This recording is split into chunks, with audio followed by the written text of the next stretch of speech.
warahmatullahi wabarakatuh. Alhamdulillah adik-adik kelas 8 kita bertemu lagi dengan Kak Salma. Gimana kabarnya adik-adik? Alhamdulillah, semoga kita senantiasa diberikan kesehatan, limpahan rahmat, taufik, hidayah serta inayahnya sehingga kita bisa melaksanakan segala aktivitas talabul ilmi dengan lancar tanpa aral suatu apapun. Amin ya rabbal alamin. Baik adik-adik, dalam kesempatan kali ini sebelum kita memulai pelajaran, marilah kita membaca basmalah terlebih dahulu agar apa yang kita pelajari membawa manfaat dan barokah untuk kita semuanya. Bismillahirrahmanirrahim. Untuk absensinya nanti jangan lupa di Google Form yang telah di-share di grup kelas. Adik-adik, pada pertemuan kali ini kita akan membahas bab baru. Kita memasuki bab 3, yaitu tentang konsep infak di jalan Allah dalam hadis riwayat Muslim dari Abu Hurairah dan hadis riwayat Bukhari dari Ubaykir bin Mizal. Sebelum kita masuk kepada materi, adik-adik kita review sedikit materi sebelumnya. Ada yang masih ingat? Apa sih materi kita sebelumnya? Ya benar, sebelumnya kita membahas tentang perumpamaan orang-orang yang menginfakkan hartanya di jalan Allah. Quran Surah Al-Baqarah ayat 254 dan 261. Perumpamaan orang-orang yang bersedekah. Nah, dalam pertemuan kali ini kita akan membahas bagaimana konsep infak di jalan Allah, perspektif hadis Nabi, hadis riwayat Muslim dari Abu Hurairah. Nah, kakak akan memberikan sedikit orientasi materi pada pertemuan kali ini, yaitu kita sebagai orang mukmin, orang Islam pasti meyakini bahwasanya rezeki adalah anugerah dari Allah Subhanahu wa taala. Hal-hal yang sering kita dengar, kata-kata yang sering kita dengar adalah bahwasanya rezeki tidak akan tertukar karena rezeki sudah tertakar. Meskipun kita tetap harus berikhtiar. Jadi infak dan sedekah adalah salah satu bentuk amalan seorang mukmin yang lahir dari keimanan, seorang muslim yang lahir dari keimanan. Karena tanpa keimanan, maka seseorang akan sedikit sekali yang mau menginfakkan hartanya. Ketika kita tidak yakin bahwasanya rezeki adalah anugerah, maka itu tadi benar, orang-orang akan enggan untuk mengeluarkannya kepada saudara-saudara kita, kepada orang-orang yang lebih membutuhkan. Nah, inilah pentingnya beramal. Seperti halnya niat yang telah kita bahas pada pertemuan sebelumnya, niat yang ikhlas lillahi ta'ala itu sangat penting. Karena kalau kita beramal tanpa niat lillah, maka amal kita justru akan sia-sia, tanpa berharap pujian, popularitas atau balasan apapun. Adik-adik perlu belajar sejak dini bagaimana sih menjadi ikhlas ketika kita membantu menolong, tidak mengharapkan balasan. Seperti itu tadi. Baik adik-adik, kita akan masuk kepada bacaan hadis. Bisa disimak di buku modul LKS. Kita baca bersama-sama. Kakak baca dulu, nanti adik-adik ulangi ya. A'udzubillahi minasyaitonirrajim. Bismillahirrahmanirrahim. An Abi Hurairah radhiyallahu anhu annan Nabiyya sallallahu alaihi wasallam qala ma min yaumin yusbihul ibadu fihi illa malakani yanzilani wa yaqulu ahaduhuma Allahumma a'ti munfiqan khalafan wa yaqulul akhar Allahumma a'ti mumsikan talafan. Ulangi ya. An Abi Hurairah radhiyallahu anhu annan Nabiyya sallallahu alaihi wasallam lagi an annan nabiyya sallallahu alaihi wasallam qala ma min yaumin yusbihul ibadu fihi illa malakani yang zilani fayaqulu ahaduhuma Allahumma a'ti mufiqan khalafan wa yaqulul akhar Allahumma a'ti mumsikan talafan. Artinya dari Abu Hurairah radhiyallahu anhu bahwasanya Nabi Shallallahu alaihi wasallam bersabda, tidak ada suatu hari pun ketika seorang hamba melewati paginya kecuali akan turun atau datang dua malaikat. Lalu salah satunya berkata, ya Allah, berikanlah pengganti bagi siapa yang menafkahkan hartanya. Sedangkan malaikat yang satunya berkata, ya Allah, berikanlah kehancuran kepada orang yang menahan hartanya atau orang yang bakhil. Adik-adik, setelah kita membaca hadis tersebut dan juga artinya, apa yang tersirat di benak kita ternyata sangat menakutkan sekali ya.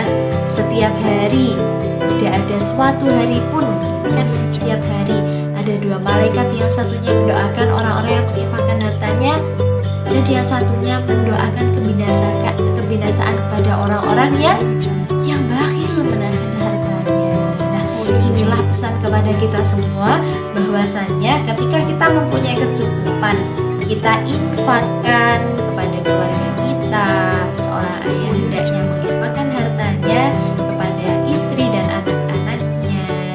Ketika ada saudara kita yang lebih membutuhkan, kita harus membantunya. Jangan sampai harta itu kita tahan karena kita takut berkurang. Tidak lagi menabung dengan bakhil. Seperti itu ya teman-teman. Karena malaikat akan mendoakan kebinasaan kepada orang yang bakhil. Kita harus belajar sejak dini bagaimana cara untuk tidak berhitungan ketika kita infak, bagaimana kiat-kiat untuk ikhlas mentasarufkan sebagian harta kita. Nah, selanjutnya kita masuk pada arti mufradat hadis riwayat Bukhari dan Muslim dari Abu Hurairah tadi. Ulangi ya setelah kakak sambil dihafalkan, diingat-ingat agar lebih mudah memahami hadis dan materinya. Ulangi ya, kakak mulai. Ma artinya tidak ada, di sini adalah manafi. Ma artinya tidak ada. Sambil memejamkan mata, ma artinya tidak ada. Min yaumin, satu hari pun. Yusbihu akan katanya sobahan, subuh ya. Yusbihu melewati paginya. Yusbihu artinya melewati paginya. Al-ibadu, seorang hamba. Al-ibadu, seorang hamba. Illa, kecuali bahasa Arabnya illa. Malakani, dua malaikat. Malakani, dua malaikat. Ini adalah istilahnya. Malakani, dua malaikat. Dan selanjutnya yang zilani, yang keduanya akan yang zilani, yang keduanya akan Allahumma, artinya ya Allah. Allahumma, ya Allah. Ati, berikanlah. Ati, berikanlah. Munfikon kholafan, orang yang menafkahkan hartanya. Mumsikan, orang yang menahan. Mumsikan, orang yang menahan. Nah, itu tadi mufradat hadis. Silahkan adik-adik mengulangi dan menghafal sambil mengingat-ingat, bisa dengan memejamkan katanya, kemudian ditutup dengan tangan, diartikan. Itu ya, insya Allah sudah paham dan sudah bisa membaca hadis dengan lancar bersama mufradatnya. Alhamdulillah sudah bisa. Nah, mari menghafal. Coba, tidak ada bahasa Arabnya apa tadi? Ma, benar. Satu hari pun min yaumin. Al-ibadu seorang hamba. Kecuali bahasa Arabnya illa malakani dua malaikat. Nah, silahkan adik-adik menghafal dengan metode seperti ini ya, yang lebih mudah dalam memahami hadis dan berbanyak kosakata bahasa Arab. Penjelasan selanjutnya dalam hadis riwayat Bukhari dan Muslim dari Abu Hurairah tadi, Rasulullah menjelaskan bahwasanya malaikat berdoa agar Allah mengganti harta orang-orang yang berinfak. Jadi jangan takut ketika kita berinfak harta kita akan habis. Justru tidak, Allah akan menggantinya dengan berlipat-lipat. Nah, malaikat adalah makhluk Allah yang paling taat. Tadi malaikat ada yang mendoakan agar Allah mengganti harta orang yang berinfak. Namun malaikat yang lain juga berdoa kebinasaan kepada orang-orang yang bakhil. Nah, Allah berfirman dalam Quran surah Saba ayat 39, Bismillahirrahmanirrahim. Wa ma anfaqtum min syai'in fahuwa yukhlifuh wa huwa khairur raziqin. Nah, dan barang apa saja yang kamu nafkahkan maka Allah akan menggantinya, dan dialah pemberi sebaik-baiknya, beri rezeki sebaik-baiknya. Jadi jangan takut ketika adik-adik memberikan sesuatu kepada orang yang memang membutuhkan. Nah, jangan takut harta kita habis, harta kita berkurang, justru tidak sama sekali, karena Allah adalah Maha Kaya, pemberi rezeki yang sebaik-baiknya. Begitu ya adik-adik. Banyak contoh kejadian dalam kisah-kisah terdahulu bagaimana Allah menghancurkan orang-orang yang bakhil dengan mudahnya. Dengan kekuasaan Allah menghancurkan orang-orang yang bakhil. Namun begitu sebaliknya Allah juga membalas kedermawanan orang-orang yang berinfak di jalan Allah. Nah, firman seperti halnya firman Allah Quran surah Al-Anbiya ayat 28, Bismillahirrahmanirrahim. Ya'lam ma baina aydihim wa ma khalfahum wa la yashfa'una illa liman irtada wa hum min khasyati mushfiqun. Allah mengetahui sesuatu yang di hadapan mereka, malaikat, dan yang di belakang mereka, dan mereka tiada memberi syafaat melainkan kepada orang yang diridhoi Allah, dan mereka itu selalu berhati-hati karena takut kepadanya. Jadi kita memang harus membiasakan sejak dini untuk menginfakkan harta kita di jalan Allah, tidak pelit. Kemudian kita terbiasa membantu saudara-saudara kita, infak dan sedekah.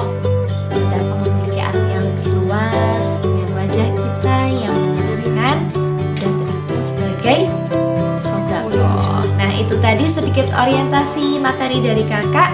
Selanjutnya ada tugas untuk eksplorasi adik-adik. Silahkan menambah data dan juga sumber. Yang pertama tugasnya adalah menulis hadis konsep infak di jalan Allah, perspektif hadis riwayat Muslim dari Abu Hurairah dan mufradatnya. Jadi beserta mufradatnya ya, dibuat serapi mungkin. Kemudian yang kedua adalah membuat mind mapping sederhana tentang materi konsep infak di jalan Allah. Jadi hadisnya tadi silahkan dibuat seperti mind mapping sederhana di buku catatan masing-masing. Selamat belajar, selamat mengerjakan, semangat. Sekali lagi kita juga tidak hanya belajar saja, namun belajar membiasakan untuk berinfak dan bersedekah dengan apa yang kita punya ya adik-adik. Itu saja yang dapat kakak sampaikan. Semoga pertemuan kita pada bermanfaat untuk kita semuanya. Terima kasih atas partisipasi dan perhatiannya.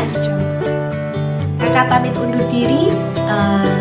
Jangan lupa materi selanjutnya, yaitu tentang hadis dari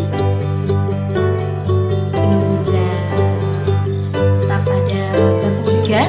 Jangan lupa dipelajari ya adik-adik. Terima kasih, semangat belajar terus ditingkatkan. Sekian dari kakak. Wassalamualaikum warahmatullahi wabarakatuh.